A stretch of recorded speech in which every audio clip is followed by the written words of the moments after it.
আজই ধরে বলছি, পটলের এই ভর্তাটা একবার বানালে বারবার বানাতে মন চাইবে। কি বুঝলেন না ব্যাপারটা? ভর্তা তো আমরা সবাই কম বেশি পছন্দ করি, তবে না হয় আজকে আমার এই রেসিপিটা ফলো করে আপনারা বানিয়ে নিতে পারবেন এই পটলের মজাদার আর স্পেশাল ভর্তাটা। এত বেশি মজার।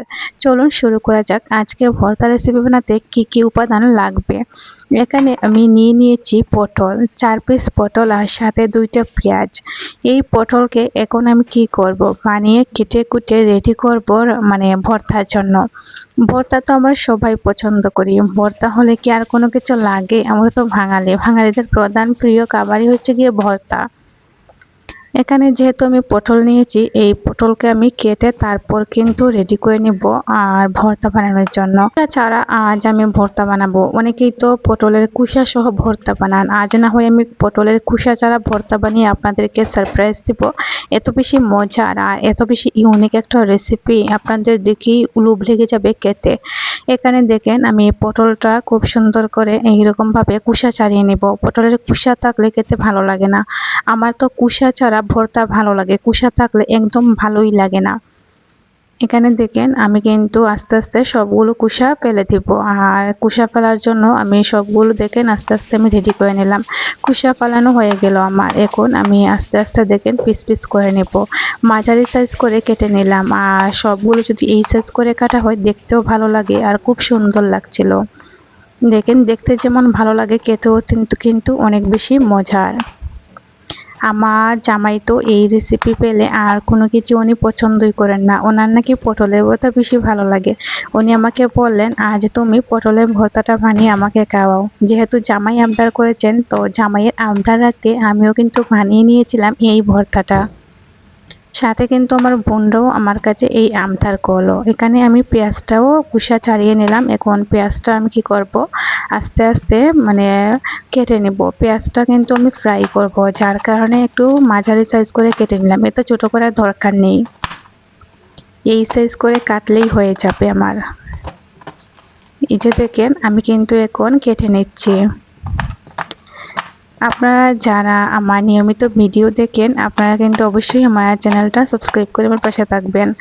আর আমার চ্যানেলে অনেক অনেক ভর্তা রেসিপি আছে, আপনাদের যদি পছন্দ হয় অবশ্যই কিন্তু আপনারা সবগুলো ভিডিও দেখে আসতে পারেন। আর আপনারা কিন্তু এইরকমভাবে ইউনিক ইউনিক ভর্তা রেসিপিগুলো আমার চ্যানেলে এখন থেকে নিয়মিত পেয়ে যাবেন।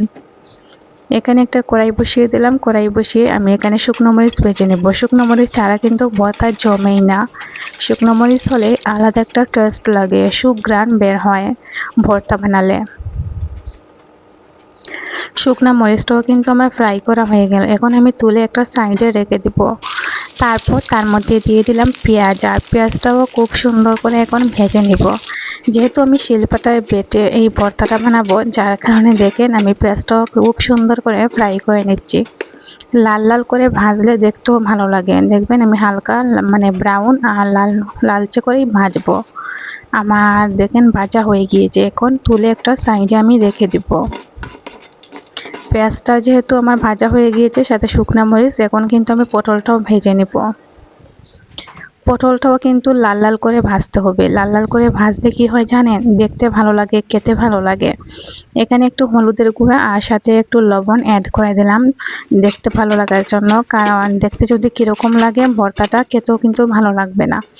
পটলটা কিন্তু এইরকমভাবে লবণ আর হলুদের মিশ্রণে কিন্তু আপনারা ভেজে নেবেন। এই যে দেখেন পটলটা কিন্তু অফ ক্যামেরাতে আমি প্রায় 10-15 মিনিটের মতো ভেজে তারপর কিন্তু দেখেন আমার কিন্তু ভাজা হয়ে গেল। আস্তে আস্তে আমার ভাজা হয়ে গেল। আর এখন আমি চুলার আঁচটা একটু কমিয়ে দিয়েছি, যাতে আমার পটলটা একটু পুড়ে না যায়। পুড়ে গেলে আবার খেতে ভালো লাগবে না। লালচে টাইপের করে আমি ভেজে এখন তুলে নেব। আমার পটল ভাজাও হয়ে গেল। মজার ব্যাপার হলো, এই পটলের রেসিপিটা আমি প্রথম ট্রাই করলাম, আর প্রথম ট্রাই করে এই রেসিপিটার ফ্যান হয়ে গেলাম। খুব বেশি মজা লাগে এই রেসিপিটা এইভাবে বানালে, তাই তো আপনাদের সাথে শেয়ার করা, যাতে আপনারাও আমার এই রেসিপিটা ফলো করে বানিয়ে নিতে পারেন এই মজার আর লোভনীয় রেসিপিটা। এখানে আমি খুব সুন্দর করে শিলপাটায় বেটে নেব। আর শিলপাটায় বাটা ভর্তাগুলো বরাবরই অনেক বেশি মজার হয়, যার কারণে আমি একটু কষ্ট করেও শিলপাটায় বেটে ভর্তাগুলো বানাই সব সময়। জানি না আমার আজকের রেসিপিটা আপনাদের কাছে কীরকম লাগবে, তবে আমার কাছে অনেক বেশি ভালো লেগেছিল এই পটলের ভর্তাটা। ভর্তা তো আমি প্রতিদিনই বানাই, কারণ ভর্তা ছাড়া আমার চলেই না। বিভিন্ন ধরনের নতুন নতুন ইউনিক ইউনিক ভর্তাগুলো আমি বানানোর ট্রাই করি।